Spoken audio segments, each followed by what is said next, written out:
नमस्कार, स्वागत है आपका और मैं हूँ आपके साथ सपना दीपक मद्देशिया। बुलेटिन का आगाज करेंगे। मुख्य सेवक पुष्कर सिंह धामी पुलिस वाहन देहरादून पहुंचे, जहां अग्निशमन सेवा सप्ताह के मौके पर आयोजित कार्यक्रम में प्रतिभाग किया। सीएम धामी ने अग्नि सुरक्षा के प्रति जागरूक करने की विभिन्न गतिविधियों का अवलोकन किया। जवानों द्वारा अग्निशमन के लिए की जा रही गतिविधियों को सीएम धामी ने सराहा और इसी के साथ साथ कार्यक्रम में डीजीपी दीपम सेठ भी उपस्थित रहे। आइए अब आपका सीधा रुख कराते हैं पुलिस लाइन देहरादून का, जहां डीजीपी दीपम सेठ और सीएम धामी कार्यक्रम में उपस्थित पुलिस अधिकारियों और कर्मचारियों को संबोधित कर रहे हैं। वर्ष 2024 में इनके द्वारा लगभग 4040 फायर फोर्स और 650 रेस्क्यू फोर्स के माध्यम से 9000 से अधिक लोगों की जान बचाई गई और लगभग 590 करोड़ रुपए की संपत्ति को बचाया गया। विभाग द्वारा विभिन्न संस्थानों में मॉक ड्रिल्स एवं जन जागरूकता अभियानों के माध्यम से 2 लाख से अधिक नागरिकों को प्रशिक्षित किया गया है और पिछले वर्ष वनाग्नि के लगभग 1600 इंसिडेंट्स को कंट्रोल करने में भी इस विभाग की महत्वपूर्ण भूमिका रही। महोदय, फायरमैन का जीवन आग से खेलते हुए तेज झड़पों के बीच जिंदगियों को बचाना होता है। हर ऑपरेशन एक नया चैलेंज होता है, एक नई चुनौती होता है, जिसका परिणाम अनिश्चित होता है। परंतु अब विभाग आधुनिक तकनीक की ओर से तेजी से आगे बढ़ रहा है और कर्मियों की सुरक्षा हेतु ठोस प्रयास किए जा रहे हैं। अग्निशमन सेवा आज केवल आग बुझाने तक सीमित नहीं रही है। जैसे जैसे आपदाओं का स्वरूप जटिल हुआ है, इसकी भूमिका भी व्यापक होती रही। भाइयों बहनों, अग्निशमन एवं आपात सेवा समाज की सबसे आवश्यक सेवाओं में से एक सेवा है। अग्नि जीवन के सार को परिभाषित करती है, परंतु वही अग्नि जब विकराल रूप ले लेती है, अनेक लोगों के मौत का कारण भी बन जाती है। ऐसे में हमारे फायर फाइटर्स एक वीर योद्धा की भांति न केवल अग्नि पर काबू पाते हैं, बल्कि वो जान माल की रक्षा भी करते हैं। अभी आप सब लोगों ने यहाँ पर साक्षात रूप से उसका प्रदर्शन यहाँ पर देखा। इसके साथ ही फायर सर्विस के हमारे जवान राहत एवं बचाव कार्यों और वनाग्नि नियंत्रण के साथ साथ विभिन्न सामाजिक आयोजनों से लेकर राज्य के विभिन्न संस्थानों तक में अग्नि नियंत्रण तथा सुरक्षा व्यवस्था जैसी अनेक जिम्मेदारियों को बखूबी निभाते हैं।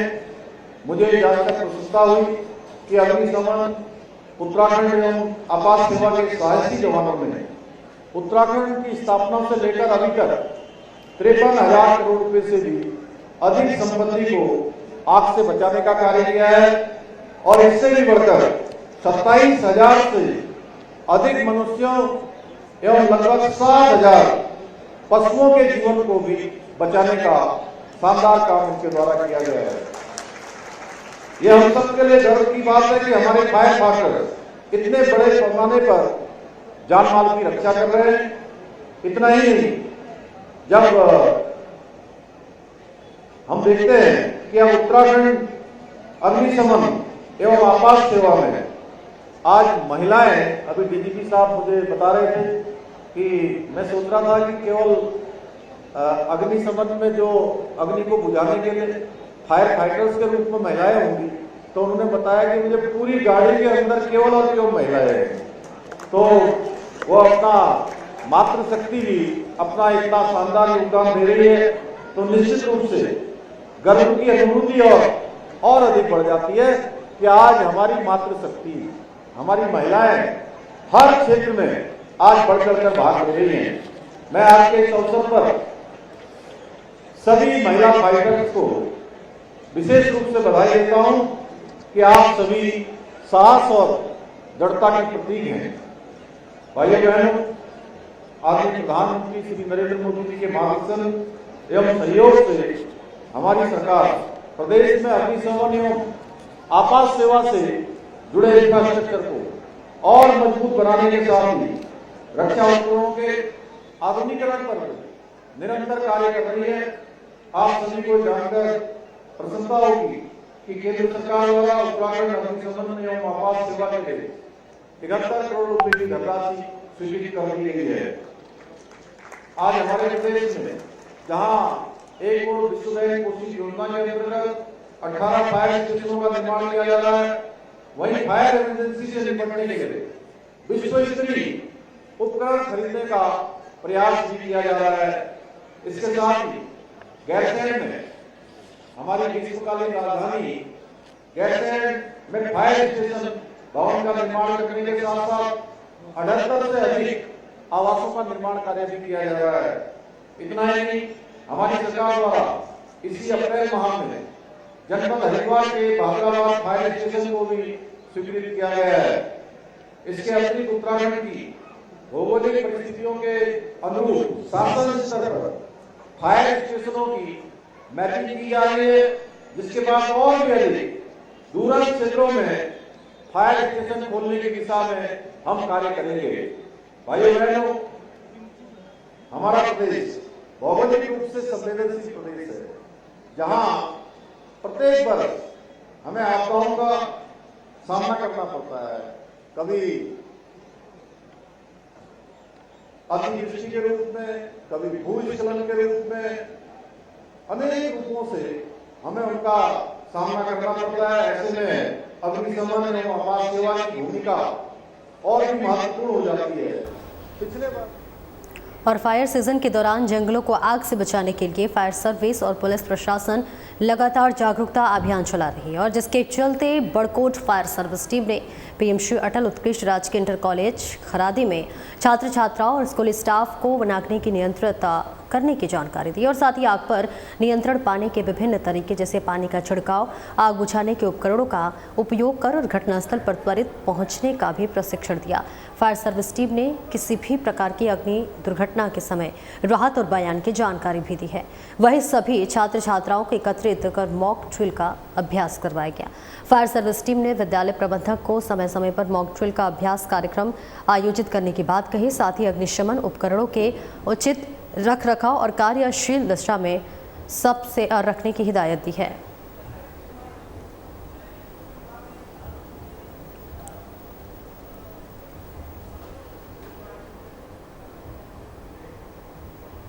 और वही आवास पर मुख्यमंत्री पुष्कर सिंह धामी ने बैठक की है। बेहद महत्वपूर्ण बैठक बताई जा रही है, जहां 21 जून को होने वाले अंतर्राष्ट्रीय योग दिवस की तैयारियों को लेकर बैठक की गई है। राज्य में योग मेले, हरित योग और योग पर आधारित प्रतियोगिता का आयोजन होगा। और इस बीच आपको बता दें, ग्राम स्तर तक चलाया जाए योग अभियान। सीएम ने कहा, मातृशक्ति युवाओं, विद्यार्थियों, कर्मचारियों और आम जनता को जोड़े अभियान से योग को रोजगार से जोड़ने के सीएम ने दिए निर्देश। विद्यालयों और महाविद्यालयों में विशेष योग शिविरों का किया जाए आयोजन। योग पर निबंध, भाषण, पोस्टर और पेंटिंग प्रतियोगिता का भी आयोजन करें। जनपदों में योग और आयुष मेले को करें आयोजित, और हरित योग के लिए भी किए जाए कार्यक्रम। डिजिटल माध्यम से भी योग को किया जाए प्रचारित। योग के क्षेत्र में जन जागरूकता लाने वालों को करें सम्मानित। योग और ध्यान के साथ चलाए वृक्षारोपण और स्वच्छता अभियान। योग हमारी प्राचीन परंपरा। सीएम धामी, योग आज की जीवन शैली में संतुलन और स्वास्थ्य का प्रभावी माध्यम है। उत्तराखंड योग की पवित्र भूमि, और ऐसे में उत्तराखंड से पूरे विश्व को गया है योग का संदेश। देवभूमि, योग भूमि के रूप में उत्तराखंड की वैश्विक स्तर पर अलग पहचान। योग का आध्यात्मिक रूप से भी करे प्रस्तुत। प्रमुख दैवीय स्थलों और पर्वतीय क्षेत्रों में भी बड़े स्तर पर योग के करे कार्यक्रम।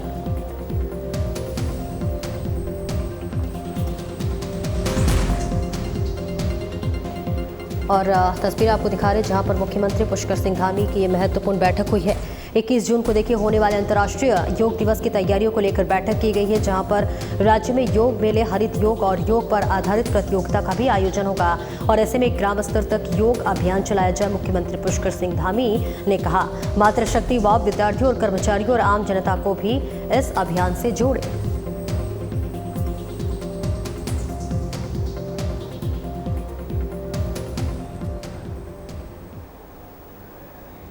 एसएसपी अजय सिंह की रणनीति पर दून पुलिस ने आईपीएल मैचों में ऑनलाइन सट्टेबाजी का पर्दाफाश किया है।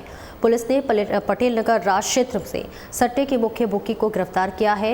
एसएसपी अजय सिंह ने बताया है कि पुलिस ने गोपनीय सूचना के आधार पर मुहब्बेवाला में दबिश दी, जहां पर आरोपी प्रतिबंधित गो एक्सचेंज ऐप के माध्यम से आईपीएल मैच में ऑनलाइन सट्टा खिलवाते हुए पकड़ा गया। आरोपी के बैंक अकाउंट की जानकारी करने पर उसके अकाउंट के सट्टे से कमाए हुए 2 लाख रुपए जमा होने की जानकारी मिली, जिस पर कार्रवाई कर बैंक अकाउंट को फ्रीज करवाया। आरोपी से बरामद रजिस्टर में सट्टे के कारोबार से जुड़ी कई महत्वपूर्ण जानकारियां मिली, जिस पर पुलिस जांच कर रही है। पूछताछ में आरोपी ने अपना नाम अखिल बंसल निवासी मुहब्बेवाला देहरादून बताया। आरोपी ने बताया कि वह गो एक्सचेंज ऐप से अलग अलग छोटे सटोरियों से सट्टा खिलवाता था। मैच में जीती हुई धनराशि को वह जीतने वाले व्यक्ति को ऑनलाइन वापस देता था। सट्टा हर बॉल पर प्रत्येक ओवर टीम की हार जीत, 9 बॉल, व्हाइट बॉल, 4 और 6 लगने वाले अन्य प्रकार से खेला जाता था।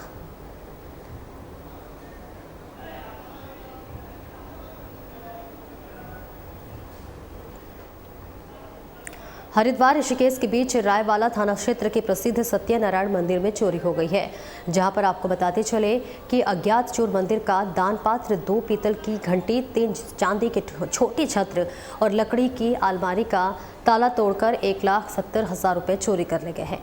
मंदिर के पुजारी राजकिशोर तिवारी ने पुलिस को शिकायत देकर अज्ञात चोरों के खिलाफ मुकदमा दर्ज कराया है।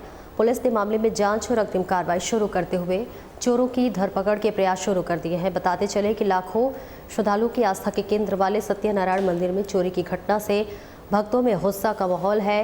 रायवाला थाना प्रभारी निरीक्षक बीएल भारती ने बताया है कि मंदिर में चोरी होने की सूचना पर पुलिस ने मौका मुआयना किया। मंदिर में पुजारी के अलावा अन्य लोगों से भी पूछताछ की है। मंदिर के आसपास लगे सीसीटीवी कैमरों की बात कर ले तो यहाँ भी फुटेज को भी पुलिस खंगाल रही है। प्रभारी निरीक्षक ने जल्द ही चोरी का खुलासा करने का दावा किया है।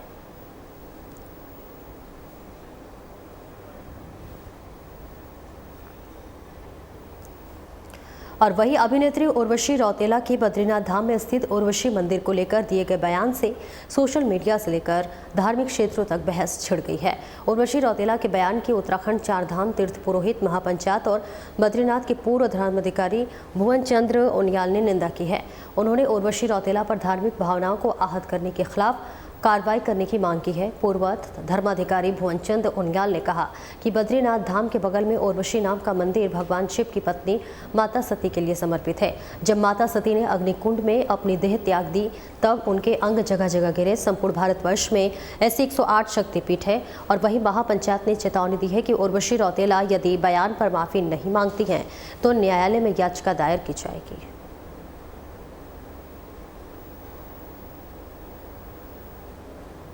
सोशल मीडिया पे एक खबर बड़ी तेज चल रही है। उर्वशी रौतेला कोई अभिनेत्री है और बद्रीनाथ में अपने नाम का मंदिर होने की बात कर रही है। ये बात बिल्कुल गलत है। उर्वशी मंदिर बद्रीनाथ में है, लेकिन उर्वशी भगवती सती जो भगवान शंकर की पत्नी थी, उनके शरीर के कई अंग जगह जगह गिरे और पूरे भारतवर्ष में 108 मंदिर, 51 शक्तिपीठ और उसी में बदरयाम उर्वशी तथा बद्रीनाथ में उर्वशी यानी उरु भाग गिरा उर्वशी। और ये उर्वशी मंदिर भगवती सती का है, भगवती दुर्गा के रूप में है, भगवती लक्ष्मी के रूप में है।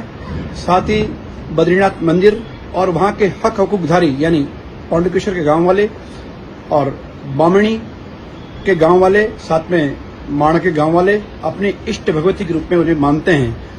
कोई अभिनेत्री यदि अपना बताती है, हम इसका घोर विरोध करते हैं। ये बात गलत है, समाज में इसका संदेश गलत जाएगा। हम तो कहते हैं सरकार को ऐसे व्यक्ति के प्रति बिल्कुल कोई एक्शन लेना चाहिए।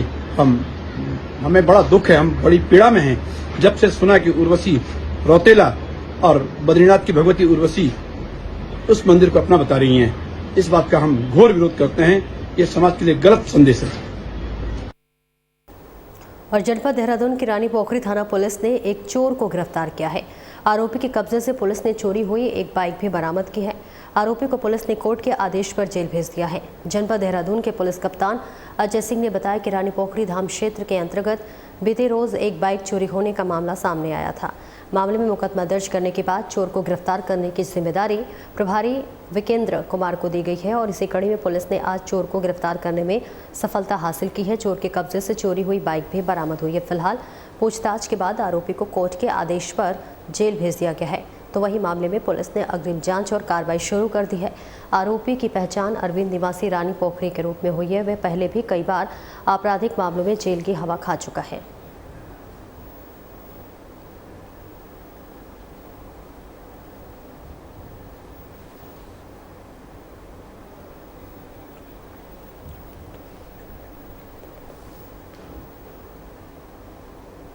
और वही मुख्यमंत्री पुष्कर सिंह धामी का दिल्ली दौरा है, जहां मुख्यमंत्री पुष्कर सिंह धामी दिल्ली के दौरे पर रहेंगे। बता दें कि दिल्ली रवाना हो चुके हैं मुख्यमंत्री पुष्कर सिंह धामी। शीर्ष नेतृत्व से भी इनकी मुलाकात होने वाली और ऐसे में संगठनात्मक रूप से चर्चा हो सकती है। तो मुख्यमंत्री पुष्कर सिंह धामी दिल्ली के लिए निकल चुके हैं और ऐसे में शीर्ष नेतृत्व से उनकी मुलाकात होगी। क्या कुछ महत्वपूर्ण बातें हो सकती हैं, ये भी देखना दिलचस्प होगा। लेकिन इस बीच बता दें कि संगठनात्मक रूप से चर्चा हो सकती है।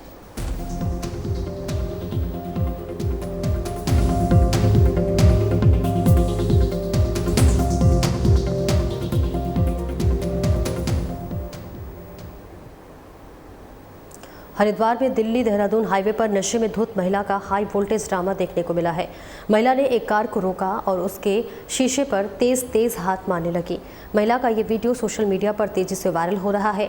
महिला ने कई देर तक सड़क पर जमकर हंगामा किया और वाहनों को रोकते हुए नजर आई। इस दौरान सड़क पर कई लोग मौजूद थे। लोगों ने महिला की हरकतों को देखते हुए ट्रैफिक पुलिस को इसकी जानकारी दी। तो वहीं ट्रैफिक पुलिस का एक कांस्टेबल स्कूटी पर सवार होकर जब मौके पर पहुंचा तो महिला की स्कूटी पर झपट्टा मारना शुरू कर दिया और स्कूटी पर जबरन बैठ गई। पुलिस बड़ी मुश्किल से महिला को वहां से कोतवाली ले गई, जहां महिला को गिरफ्तार किया गया है। ट्रैफिक पुलिस ने बताया है कि महिला कौन थी और इसे यहाँ कौन छोड़कर गया था। पुलिस इसकी जानकारी जुटा रही है।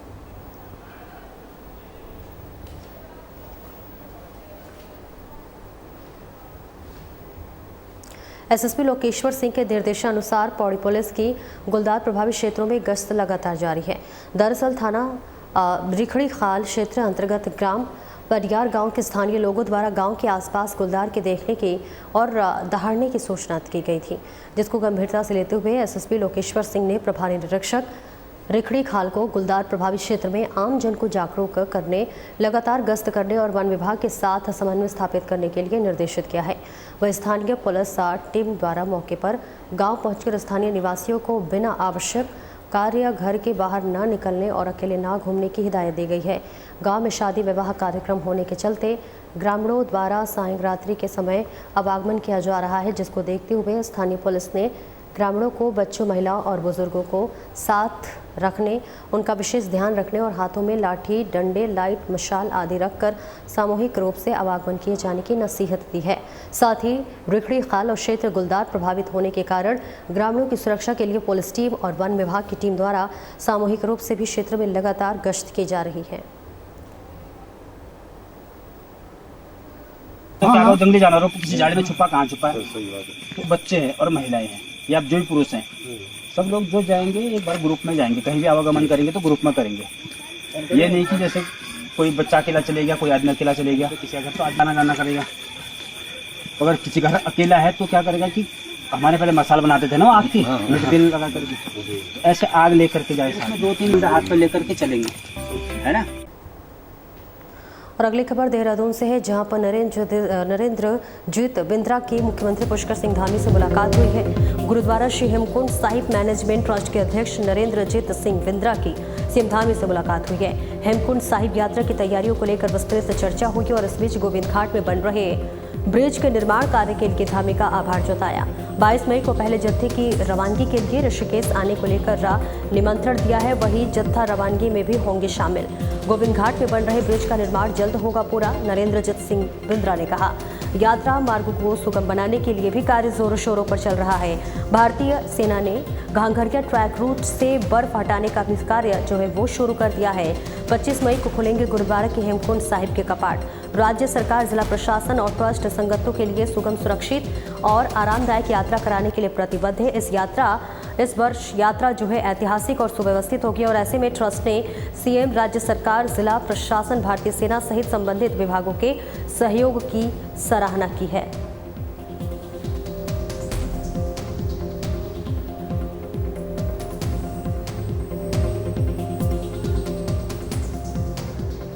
और तस्वीरें आपको दिखा रहे हैं जहां पर गुरुद्वारा की हेमकुंड साहिब मैनेजमेंट ट्रस्ट के अध्यक्ष नरेंद्रजीत सिंह की बिंद्रा की जो है मुख्यमंत्री पुष्कर सिंह धामी से मुलाकात की है।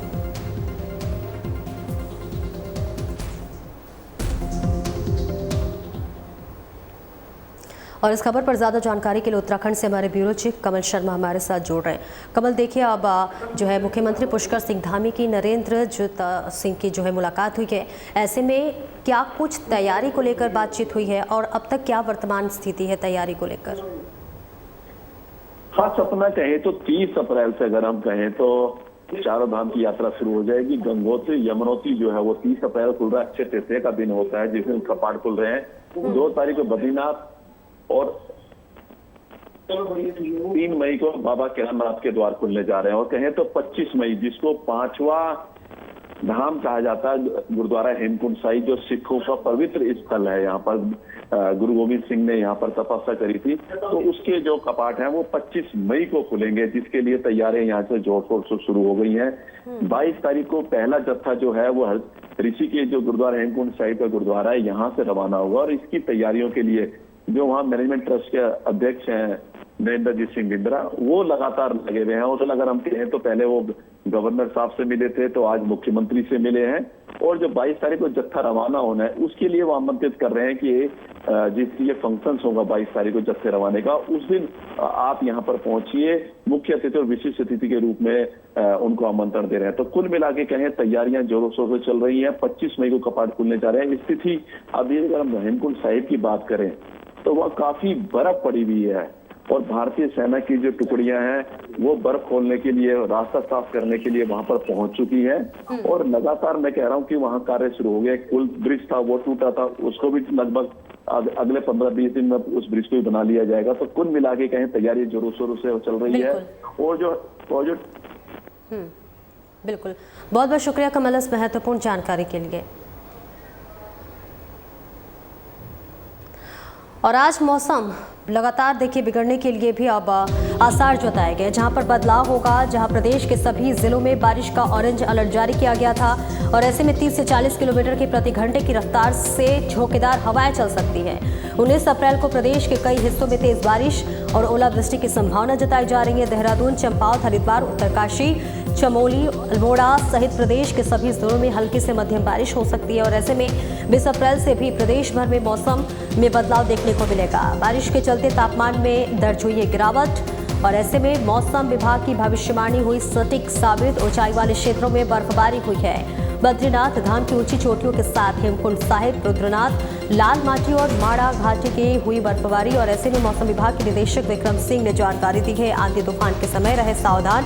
मौसम विभाग निदेशक ने कि नदी और नालों से दूर रहने की अपील। मौसम के पूर्वानुमान के अनुसार करें यात्रा।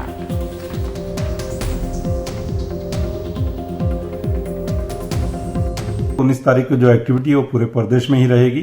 तो हल्की से मध्यम बारिश और जो थंडरस्टॉर्म एक्टिविटी है पूरे प्रदेश में जो 19 तारीख को देखने को मिलेगी। तो 19 तारीख को पीक रहेगा एक्टिविटीज़ का।